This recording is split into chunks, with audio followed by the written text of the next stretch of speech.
So remind me, I'll actually go in and change that date. Hold on, because I'll forget. I thought I hit pause. Last time, right, we started talking about the different subsets of the adaptive immune response, right? How you can go down one path via the B cells and produce antibodies, right? And that's commonly referred to as a humoral or antibody response. You can also go down this pathway that is referred to as cell-mediated, where you have cells attacking cells, potentially, right? Whether it be cytotoxic T cells or macrophages that have been activated by helper T cells, which helper T cells can also activate B cells.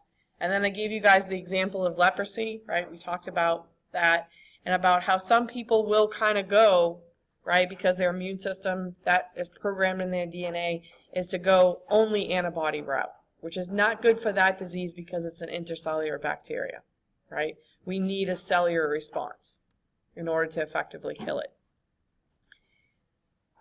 For most pathogens, right, it would be beneficial to have an antibody response. But for some that get inside of our cells, we definitely need also a cellular response. So especially with viruses, you need both, right? You need antibodies and you need a cellular response. So you can have both though, right? But sometimes, unfortunately, you may go only down one path. And that can be a detriment, especially when it comes to leprosy, because if you are only producing antibodies, that's not going to touch that bacteria at all because it's inside your cells. Does that make sense to you guys? I think that works as a really good example too. So communication is key, right, for any system that's going to work effectively.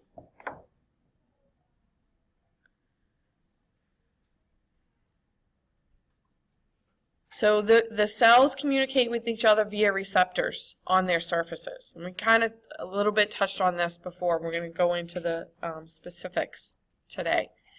So B cells have on their surface what's called their B cell receptor, right? Which is also an antibody. Let's see how well you guys prepared. Which antibody class? There's 5 different classes of antibodies.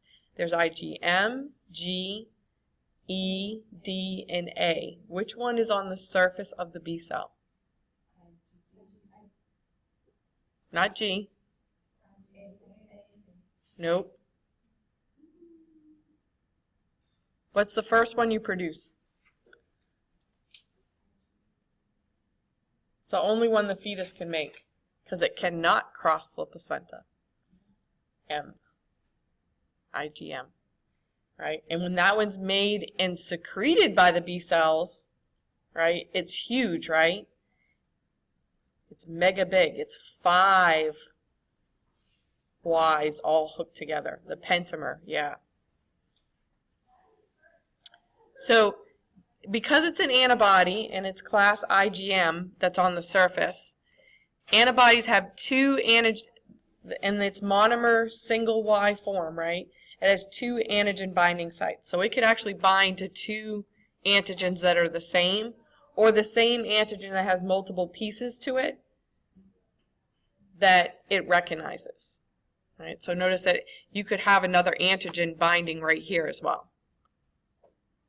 There's 2 antigen binding sites on an antibody, right? So this B cells are distinct in that they can bind directly with an antigen. T cells, on the other hand, can someone close the door? Thanks, Ashley.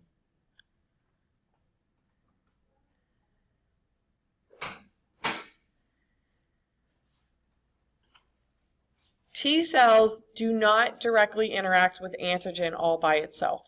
It has to be presented to them by another cell. So that's what you see here, is you see the T cell down here, right?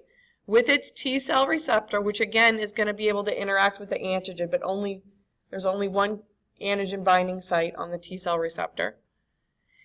And the antigen that the cell is coming into contact with is being presented by another cell, right? So here it's holding it in its little antigen presenting cleft, right, which we know as MHC, major histocompatibility complex. I mean, this is a complex of proteins on the surface of our cells that can hold on to antigen and present it to T cells. Now, depending on what cell is doing the presenting, it'll depend on what T cell it can communicate with. And we can differentiate T cells based on their CD marker. This stands for clusters of differentiation. So again, these are protein clusters that they found. They're like, oh, you know, some of these guys have this, others do not. Why? Well, because they do different jobs, right? So they have different proteins. So it's the CD marker and this MHC that interact with each other as well, right? It's their secret handshake. And then the important thing is, does this T cell receptor recognize this antigen that's being presented to it?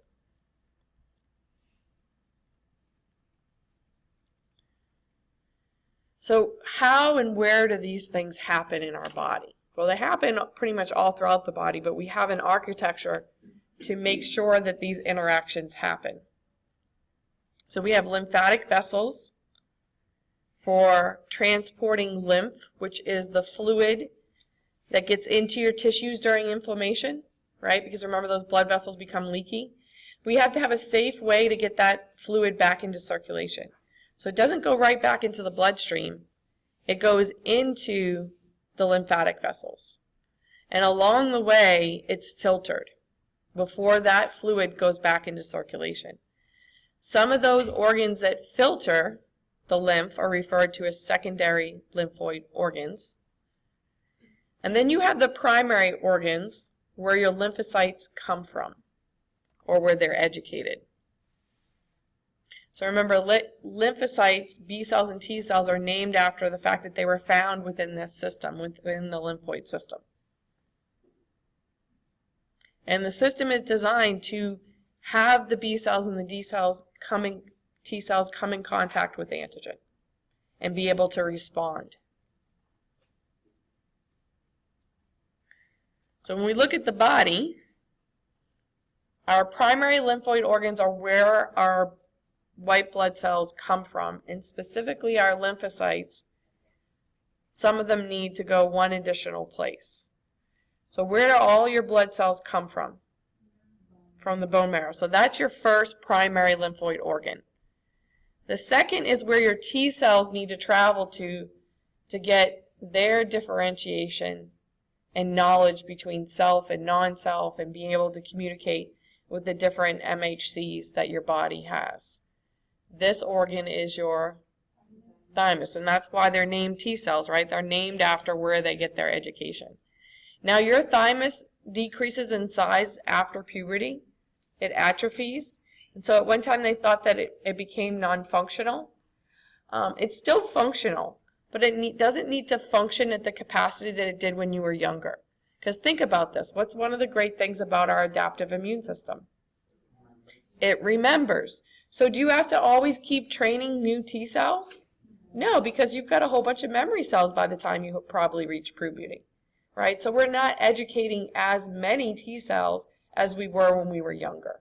So we don't need as much space for them, right? And so we can decrease, right? We can downsize, just like when kids leave home, right? What do your parents do? They go and buy a smaller house most of the time, right? They downsize. So my mom downsized bedrooms, but upsized the number of bathrooms she has. I grew up with one bathroom. That woman has like 2.5 baths now. It's ridiculous. It's craziness. But, so does this make sense to you guys? So there is an animation that I want to show you guys that's on Canvas, and I need to plug in my speakers. And it shows you what happens in the thymus. So it's under our modules and under Module 3's animations. And it tends to get little hidden and tucked away in this list I have, though, unfortunately. T-cell development.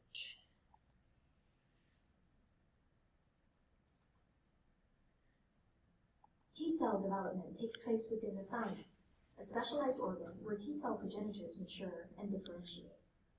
The thymus is divided into several different anatomical locations, and as thymocytes mature, they pass from one environment to another. T-cell progenitors enter the thymus through high endothelial venules and migrate to the subcapsular region, where these thymocytes start the process of maturation by rearrangement of their T-cell receptor genes. As maturation proceeds and the cells begin to express a specific receptor, they move further into the thymic cortex. Interactions between the T-cell receptor and MHC peptide complexes displayed by the thymic cortical epithelial cells play an important part in the fate of the thymocyte. At this point, the developing thymocytes express both CD4 and CD8, as well as an alpha-beta T-cell receptor. A cell that has a receptor able to recognize an MHC class I molecule receives both a survival signal and a maturation signal. Eventually, the cell stops expressing CD4 and maintains expression of CD8. Thymocytes that... And I wish they would label those. I mean, this is a great animation, but, right, what the heck did they talk? They, like, labeled it, like, 2 seconds ago, and did you memorize it? I know I didn't. And it's all blue, yeah. So, yeah, it needs some improvement, right? So I thought I paused it where I wanted to, too, and I didn't. Okay. So I want that interaction right there. Okay. So this is the T cell, right? And this is the T cell receptor, right? That will recognize potentially this antigen. This is MHC, major histocompatibility complex, right? This is what we hold the antigens in. T cells either have CD8 or CD4. Those clusters of differentiation, those CD markers, only can communicate with MHC 1 or 2 depending on which one you're talking about. So here, this is CD8. It only can communicate with MHC class 1. So that's why this cell is going to get the signal to continue to make CD8, and it's not going to make CD4 anymore. So now it just became basically a cytotoxic T cell, because MHC class 1 is expressed on all your nucleated cells, including your dendritic cells, which do antigen presentation, and your macrophages, right? This is so that if anything gets inside of your cells and your cells present it out on the surface, these cells can come by, right? They're going to be able to interact with that MHC class 1, and if they recognize that antigen, they're going to send a signal to that cell to die, or they're going to release things to cause that cell to die that's been infected. So T cells start out, they're either going to be CD8 or CD4. It depends on who they match up with. Okay, so this guy's matching up with MHC class 1, so it's going to go down the CD8 cytotoxic T cell route. Thymocytes that obtain a survival signal are said to undergo positive selection. A cell that has a receptor able to recognize an MHC class 2 molecule also receives a survival signal and a different maturation signal. Eventually, this cell stops expressing CD8 and maintains expression of CD4. Thymocytes whose receptors are unable to recognize either MHC class 1 or MHC class 2 molecules fail to receive any survival signals and die by programmed cell death or apoptosis. Thymocytes that are able to recognize MHC class 1 or MHC class 2 peptide complexes too avidly receive a strong signal that drives them into cell death. In this way, thymocytes capable of responding to self-peptide antigens are eliminated in a process known as negative selection or central tolerance. Right, we don't want to recognize ourselves in this case, right? Because those cytotoxic T cells would kill us, right? If they're recognizing our own proteins, then they would kill us. We only want ones that don't recognize us, protein, antigen-wise. But they do have to be able to communicate with the cells of our immune system, right? So they're checking, make sure, okay, you can recognize MHC class 1, you can recognize MHC class 2. Okay, you don't recognize us, right, our own proteins, so you're safe to go. If you recognize us, then you're going to need to be eliminated or turned off. Did some of these guys slip through sometimes? Ones that recognize us as being bad? Yeah, this is called autoimmune disease, right? When someone's own immune system is attacking them. And that's when they slip through the cracks of this system, right? Or sites of our body become exposed that shouldn't be exposed to the immune system, right? So we never checked it out because we didn't think we were going to have to, right? And then you also have a problem where some pathogens are very similar to us, and so we produce these antibodies because they recognize them, or these T cells that recognize something foreign, but then it's kind of close to us and it starts having that crossover, cross-reactivity, right? And they believe that that's one of the problems that we've run into with some diseases, is that the reason why we started attacking ourselves is because what we produced to attack something foreign that got into us was so close to us that we're now attacking ourselves as well. Does that make sense to you guys? Okay. So, just a few The seconds left. surviving T cells migrate from the thymic cortex to the medulla.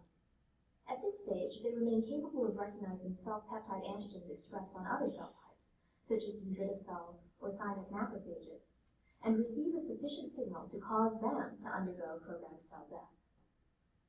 The remaining thymocytes, now mature, naive CD4 and CD8 T cells, pass out of the thymus, either returning to the bloodstream directly, passing into venules, or via the lymphatic system. And these will travel, let me turn this off because otherwise it'll start talking to me, I'm sure. These will travel all throughout the body, but they'll congregate in sites throughout the body where there's large numbers of B cells and T cells. And that would be your secondary lymphoid organs. So your lymph nodes, which are scattered all throughout the body, but you have higher concentrations in the core body region associated with your abdominal area, right? Because your intestines are a very large surface area for absorption of food, right? But also that's a large area where we could have a breach happen, right? There's lots of spots where they could jump from the intestines into the body. So we have lots of lymphatic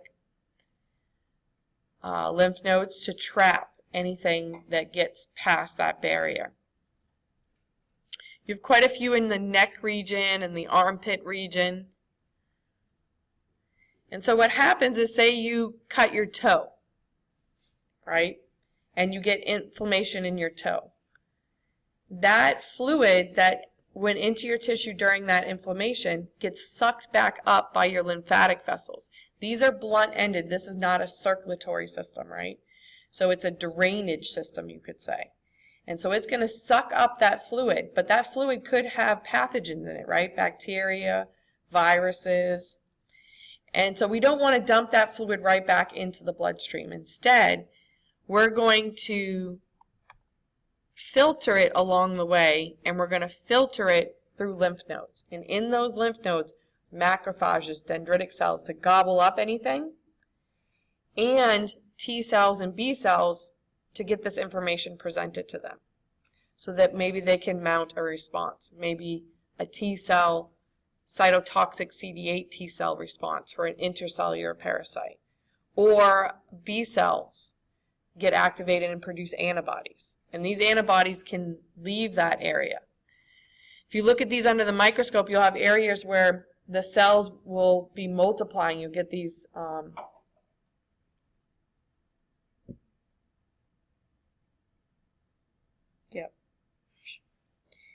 anyways, areas where they're multiplying, you can see it and they're growing, right?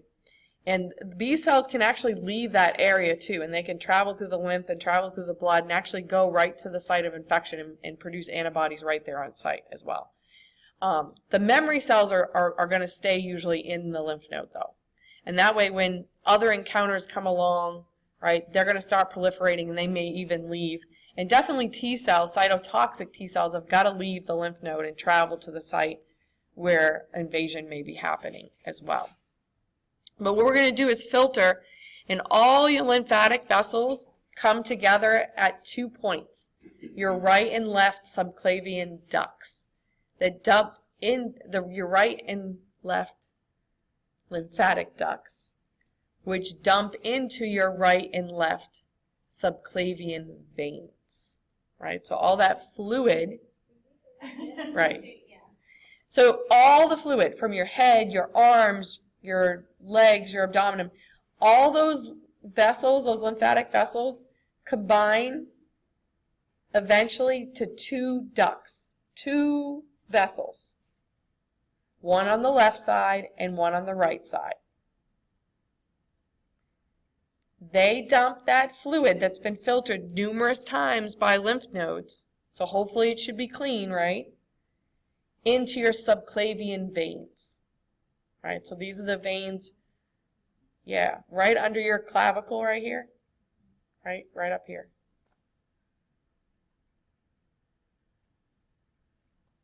Shown right here, right? Those are the veins that they're showing you in the diagram. Your spleen doesn't filter lymph, it filters your, anyone know? Your blood. Filters your blood. Oh, I didn't put the answer on the slide. So you can actually, it's the only organ you can live without, for the most part. Major organ-wise, I guess you could say. That might be me. I forgot to turn off my email. There we go.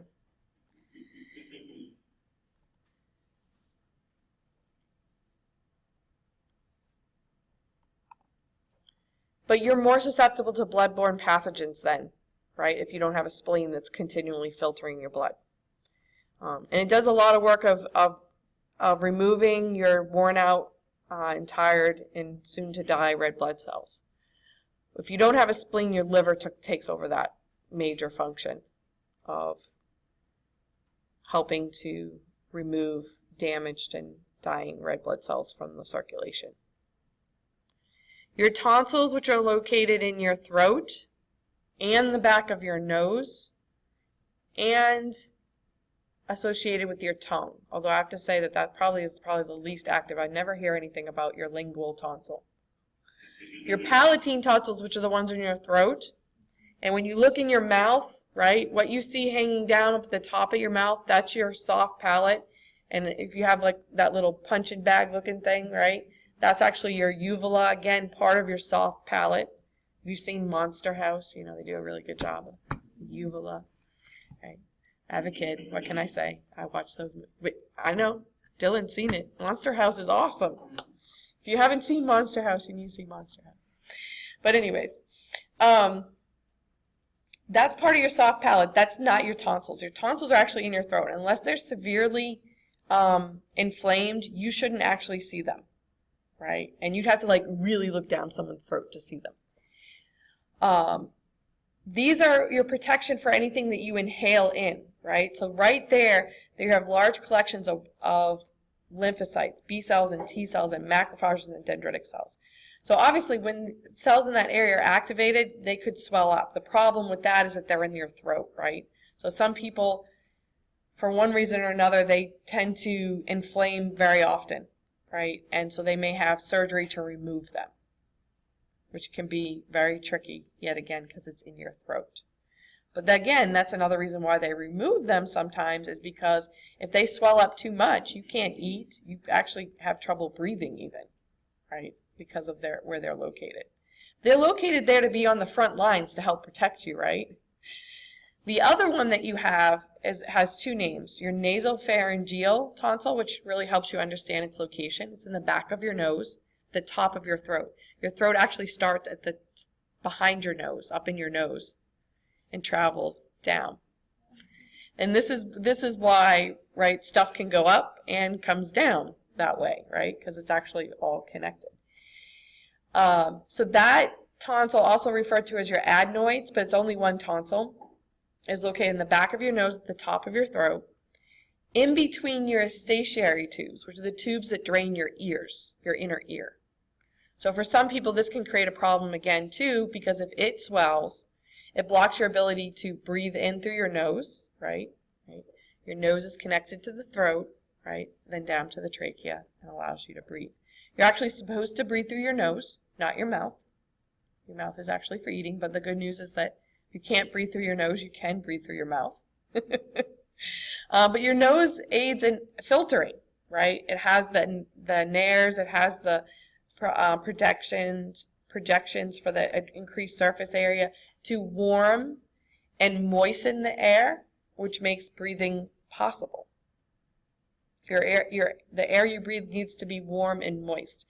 Although moist isn't really a problem in Louisiana, right? Not usually.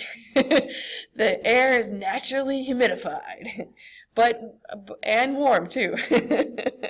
But other places, not so much.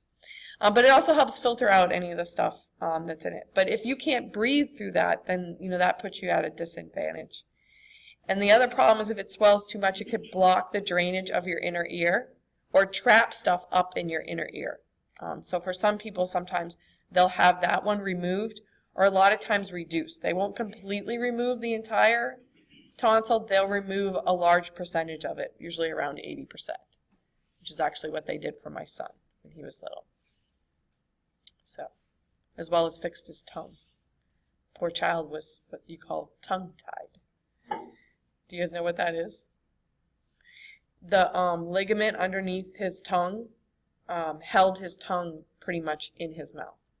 So if he stuck his tongue out, he would always curl it because he couldn't stick it out because the ligaments were too short. So they had to cut them. And so there's a lot of people that have it and like they didn't realize and didn't catch it when they were young. And then you would, like when you're older, you don't really want to go through surgery like that because it's painful. And they learn to talk and do things like everyone else. But most of them are really good at curling their tongue because they can't actually stick it out of their mouth like most of us can because their ligaments hold it in. Their speech isn't affected? No, most of them learn to speak because of that.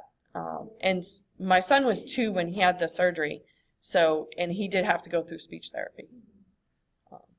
But that's also because he had ear problems too and he couldn't really hear. So it was a multifaceted problem. It took a little while to fix, but he does great now.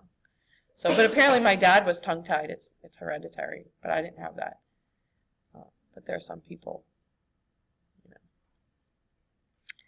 the strange things you inherit, right? That can affect you. So, in addition to in those organs, and the pancreas too, right, which is a little sac at the end of or the beginning of your large intestines, attached to the cecum. And this probably was an area where, like, if we were like ruminants and stuff like this is where the microbial digestion of foods and stuff would happen. But ours is severely reduced. But unfortunately, for some reason, we have a large number of white blood cells there. And sometimes food can get trapped down in there and we can get an infection, right? And it'll swell. The bad news with that is that it's attached to your intestines, right? Stuff gets in there. So if it ruptures, right, if it grows and has an inflammation so much that it ruptures, then your intestinal components are leaking into your abdominal cavity. And that can cause a really serious infection. So if you have pain in that region, which that one's on the right side, right, lower right, severe pain, don't ignore it. Right? Because you don't want your appendix to rupture because then you'll be in the hospital for weeks because, you have infection in your abdominal cavity from the bacteria of your intestines leaking out into your innards. So my ex-husband will tell you about that, but he was a kid when it happened, so he got to stay in the hospital, get spoiled for a week, so he thought it was awesome. What he didn't realize is that it was quite dangerous, right? And he could have potentially died. So you want to, remove that before it goes kaboom. So in addition to those areas that definitely have large collections, and some of those are considered organs, you have areas where you have very large collections, but they're not considered organs, but considered tissues. And we have several abbreviations that we use for them, especially, again, remember how long and big your intestinal tract is. That's lots of entry points, potential entry points for pathogens to get into your body. So it makes sense that right there, right, we have macrophages and dendritic cells, and they actually regularly sample stuff that heads through the digestive system and presents it to the T cells and B cells lying underneath. So these are areas that you can see even under the microscope. We have large collections of white blood cells associated with the small intestine specifically. They're referred to as Pryor's patches. But in general, all along all your mucosal layers that we have to protect ourselves, which is your entire intestinal tract, your respiratory tract, your urogenital, you have these collections of white blood cells. And so they're collectively referred to as your mucus-associated lymphoid tissue, or MALT for short. And then, of course, you have your SALT, which is kind of funny because your skin is salty, right? But that stands for skin-associated lymphoid tissue. Again, a very large, right, area of possible invasion. So it would make sense that we would need white blood cells, even specifically lymphocytes, nearby to help deal with an invasion at that level. So as I said, blunt-ended, right? They start in the tissue, the lymphatic vessels, and they suck up the fluid that gets into the vessels, into your tissue during inflammation. You don't want this going back into the bloodstream, right? It could contain pathogens that can make you really sick. So we want to drain this in a safe way. We want to filter it extensively before we dump that fluid back into circulation. But we can't afford to just throw that out, right? Fluid is very precious. Speaking of fluid, I gotta check in with my doctor when I bring my husband to the doctor tomorrow. Because I whacked my leg pretty bad when I was moving, and this ankle keeps swelling up. So I think I got some tissue damage, and it's taking a little while to heal, so we might want to look into it, right? It's not getting worse, but it's not getting better either, which is not good, right? Got some damage, and it might be, just got to wait a little bit longer, or, I know it's not infected, though, thank goodness. Just got a lot of damage. So, in order for these cells to help us, we need more than just one cell, right? So if that T cell, right, recognizes we don't just want one of them, right? Just one of them is not going to be able to handle the job. We need thousands of them to be able to help with the invasion that we're dealing with. So that process of picking the one, right, that fits the antigen we're dealing with, and then expanding its numbers is referred to as clonal selection. So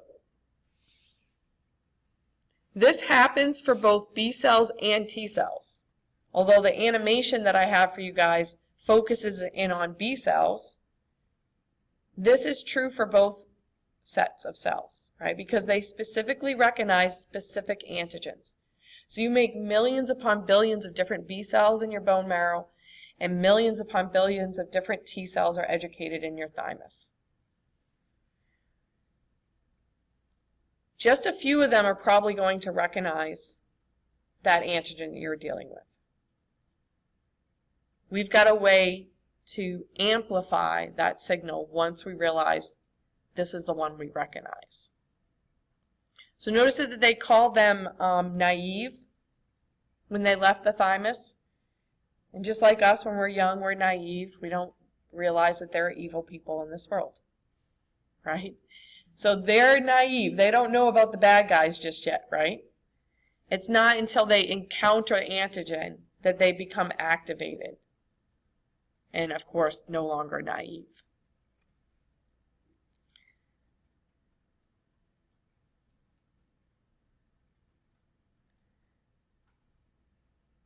So we'll go through that process. Keep saying I'm going to do an activity for this. And I keep forgetting to. Try and draw something up during our break. Because I drew it on the board last time and that doesn't help my students when I'm recording my lectures. But each one of them is unique. This diversity is random. It's like picking lottery numbers, right? And we'll talk about how that happens for both the B cell receptor, the antibody, and the T cell receptor. So they're just waiting to encounter the bad guy. Once they do, and once they're stimulated to multiply, they may even leave the secondary lymphoid organs, right? If this encounter happened in the lymph node, they may travel to the site where the infection is in the tissue and continue to do and respond to that antigen right there. Then when the threat is gone, when they've actually managed to eliminate all the bacteria or all the viruses, then they will go through apoptosis, which is programmed cell death without what? Inflammation. Wow, they just did us a huge favor, didn't they?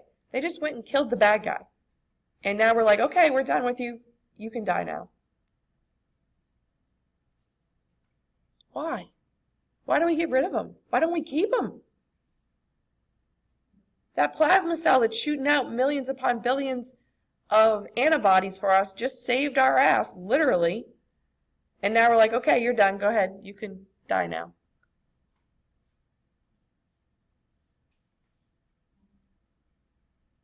What you think?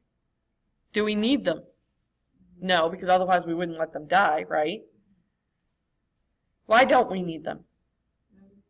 Memory cells, right? So we'll just call up the memory cells when we need to produce plasma cells again. Plus, they're expensive, man. Feeding them, maintaining them. Cells aren't cheap, just like kids, right? They're not cheap. So if we don't need them, we're not going to keep them, right? We can't afford to. Why do you think you feel like you've been run over by a Mack truck sometimes when you're sick? Because you're putting a lot of energy into this response, y'all. All these cells that you have to make and feed and maintain, all those proteins that you're making, all those antibodies you're making, it's exhausting. Literally exhausting. This is why you need to rest, so you don't put more pressure on the system that's already working its ass off, right? Your internal system is running a serious sprint, marathon, insane bike ride, mega triathlon from hell. Help it out a little bit. Eat, sleep, give it a fighting chance. Make sense? Okay, so we're going to skip over this animation, right? But again, if these types of things, like seeing it go through, help stick it in your brain, then take the time and watch it. But this is a drawing that shows you pretty much the same thing. So remember, B cells, all blood cells come from stem cells in the bone marrow, right? Each one of them is going to have his own unique receptor. So for a B cell, it's its B cell receptor, which is also its antibody. So these cute little Y's. So each one of them, notice they drew them kind of differently to denote just that each B cell is unique. And it is, in fact, this one that wins the lottery, right? He's recognizing this specific antigen. So either he's going to activate himself or he'll present that antigen to a helper T cell, a CD4 T cell, and it'll help activate it so that this B cell now proliferates and makes copies of itself. It's what we call clonal expansion. Clones are copies, right? Some of them will differentiate into plasma cells. Remember, rough endoplasmic reticulum gets enormous, right? So their cytoplasm, their plasma gets enormous. And so they're actually secreting the specific antibody they know how to make. Some of them are not going to differentiate into plasma cells. They're going to stay like a B cell. They're not going to secrete. There are memory B cells.